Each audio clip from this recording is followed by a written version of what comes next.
ভাই আসসালামু আলাইকুম। ওয়ালাইকুম সালাম। ভাই ভালো? এই তো আলহামদুলিল্লাহ। কিরে শামিন, 2 দিন ধরে তুই আস না, ভিডিও করা হয় না, মানুষে ফোন দিতেছে যে তোমরা ভিডিও ছাড়ো না, ভিডিও ছাড়ো না, তোর হয়েছে কি শুনিছে? শোনো বড় ভাই, ঘরে যদি শান্তি না থাকে তাহলে পৃথিবীর কোথাও শান্তি মিলে না। 2-3 দিন আগে বউ নগে একটু ঝগড়া হয়েছে। সংসার করি দুইজন এখানে খিলাফাইলে এক লগে থাকলে দুই এক কথাবার্তা ওই কথাটা একটু বোঝার চেষ্টা করো। হেন আমার বাপের নিয়ে গেছি, আর আমার এক আঙ্কেল নিয়ে গেছি বউ আনার জন্য। আমার বাপে কইছে তাই গেছি, বউ তাহে না। বউর মাই কয় নয় হোক তুমি মাতবর, আমার বাড়িতে থাকবো, আমার বাড়িতে খাবো, আমার বাড়িতে পড়বো, আমি ভরণ পোষণ দিমু, এক মাতবর নেহ। কে ভাই এটা কোন ধরনের আলাপ? চুপ থাক, আমার খবর জানাস তুই? বউ মরে গেল, সুখের আশায় বিয়া করলাম, একটু লোভ দেখে, বুঝছ? এই লোভ দেখে বিয়া করিয়া এরকম একটা বিপদ আছে রে ভাই।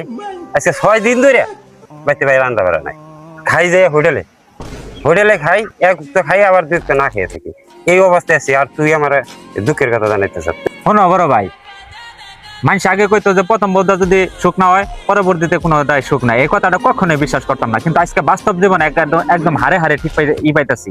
আর আরেকটা জিনিস হলো কি, যে তুমি লোভ দেখা গেছিলা না, লোভে পাপ, পাপে মৃত্যু, ঠিক আছে? কথাটা মাথায় রেখো।